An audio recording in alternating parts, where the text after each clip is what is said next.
Hollywood is gonna Hollywood, and we like to talk about it. So we're gonna dive in, but before we get too deep into this apology video, I just want to recap. So Cassie brought a lawsuit up against Diddy, and it wasn't just physical stuff. I'm pretty sure it said things like he was hiring men to have sex with her so he can watch, and just a whole lot of craziness. And they settled within like 48 hours. I'm sure him and his team thought, we paid a whole bunch of money. It's over. We'll never have to deal with it again. Let's just move on. And then the other day, the hotel security footage dropped, which I'm assuming all of you have seen by now. I did do a reaction to it, so I'm not going to run that footage here on this video, but that is up on my channel.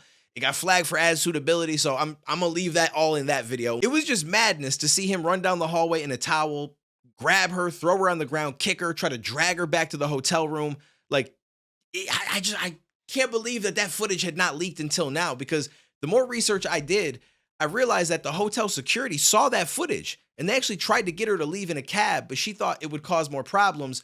So she went back to his hotel room, tried to smooth things out. And it's crazy that cops never got involved. Now, apparently he tried to pay a certain amount of money for that footage. Whether or not that worked and he got it, I don't know. But apparently other people had it if it leaked all these years later.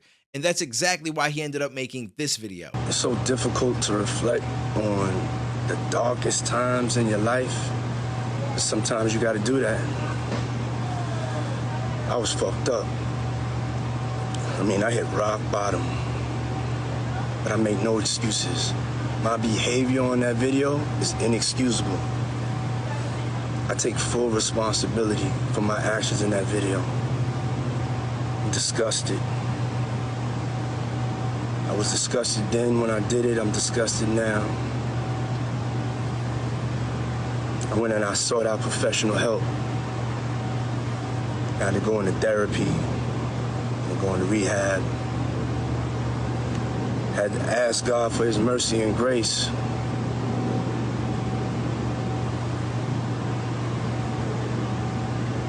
I'm so sorry.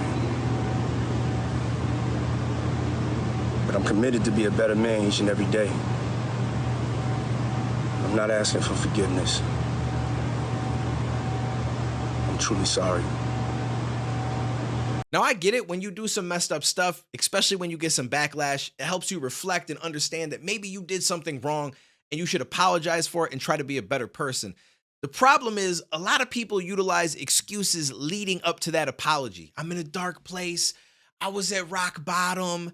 Like, no one really gives a shit. What you did is inexcusable. It doesn't matter how dark of a place that you were in or how rock bottom your life felt. You are a millionaire making a lot of money, and it doesn't mean you can't be depressed. Don't get me wrong. Like, obviously, you can have mental health issues. You can be down. You can go through bad days, but you painting a picture that most likely wasn't the case. You just did some bad shit, and you want people to feel bad for you.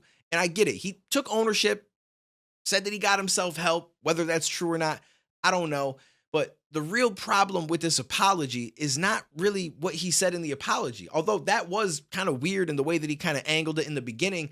It's the fact that when the lawsuit came up, you denied all of this. You had a chance to apologize, a chance to own up like you claim you're doing now, and you denied it. This man said, enough is enough. For the last couple of weeks, I have sat silently and watched people try to assassinate my character, destroy my reputation and my legacy. Sickening allegations. He says, sickening allegations have been made against me by individuals looking for a quick payday. Let me be absolutely clear. I did not do any of the awful things being alleged. I will fight for my name, my family, and for the truth. So when this is the statement to the lawsuit, it's really hard to take an apology video seriously because you had the opportunity. We were talking about this. You were getting called out. People were on your case. You were getting the backlash. And you doubled down instead of actually being honest and saying, you know what? I messed up. You went the route of trying to lie about it because you thought footage will never come out. I paid for the footage. Again, I don't know if he definitely got it, but he tried to offer money for it. And he probably figured, listen, the lawsuit is over. We settled it. I ain't got to worry about any of this ever coming out, so I can tell the public anything that I want. So this is a different type of apology. It's one thing when someone apologizes because they got some backlash and it made them actually reflect and look at what they did.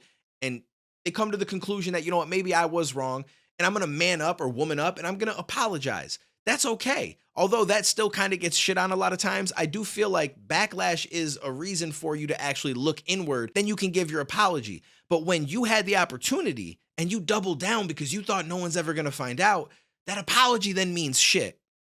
It's the most obvious thing in the world, or the people that apologize and then go on to do the same thing. So it's interesting that he gave this apology and said what he said, because if we come to find out that he did more stuff like this after 2016, when he claims he went and got help and he was in a dark place, but he knew that he was wrong, and then we find out in like 2018 or 2019, he did this shit again, or 2020, or you know what I'm saying? Anytime recently, it's going to make that apology look even weirder. There's people who apologize because they genuinely mean it, right? And even those people, sometimes they get shit on. Anybody that watches YouTube on a regular basis and knows about YouTube apologies, they're like never accepted. It does not matter what it is, what the situation is about. Like none of that seems to matter. If somebody apologizes, people will pick that apology apart and just throw them under the bus. And some of them I'm sure are genuine, and then some of them are fake, and they're just people trying to, pander to a crowd and try to get the hate off of them so they can continue to go about their life and do what they want to do. And it's hard to determine which is which sometimes. So I get why people kind of pick all of them apart, but there are some that are genuine. This is the most clear-cut, ungenuine or non-genuine, however you want to say it, apology that I've ever seen in my life, because we have his denial of all these allegations, sickening allegations. He's absolutely clear that none of this happened and that he's going to fight for his name and his family's name and his reputation because people are looking for a quick payday. So you did this to a woman. You did exactly what we saw in that video, and that makes you think that all the other stuff that she accused you of is probably true, and you denied all of it and downplayed her and made it seem like she's just out for a quick buck. Her life is fine. Ain't none of this stuff ever happened to her. Come to find out you're lying. And the fact that he lied about that, at this point, you have to kind of believe everything in the lawsuit. At least you have to give it some possibility of truth, right? Which means that there's a chance that he was hiring people to have sex with her so he could watch, that he was doing all these weird things and horrible things that were in that lawsuit.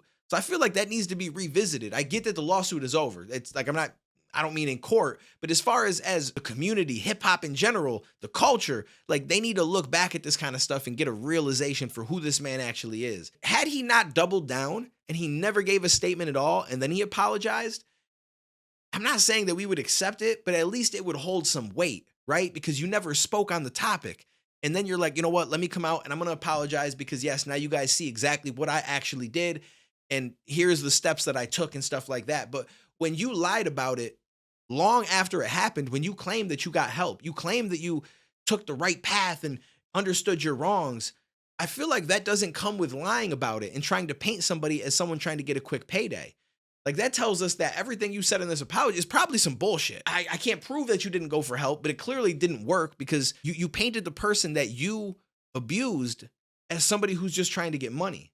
It's like an extra slap in the face on top of all the actual physical stuff that you did to her. So diddlers are going to diddle. You know what I'm saying? Like I guess that's the best way that I can put it. I just saw that this came out. I wanted to talk about it. I would have had this up sooner, but I had a live stream to do. I got a bunch of anime reactions. Anybody that's interested, I have links down below for my other channels. I do music reactions, all that kind of stuff if you guys don't know. But we'll definitely be following this as more stuff comes up with Diddy, because I feel like we're going to have to find a conclusion to his house being raided. I still think that there's going to be something that comes from that. They're probably just completing the investigation. They don't just go at somebody for no reason, and they also don't just go at you until they got all their shit together. And I feel like there's going to be that day. So we'll find out, but let me know what you guys think down below. I'll catch you in the next one, homies.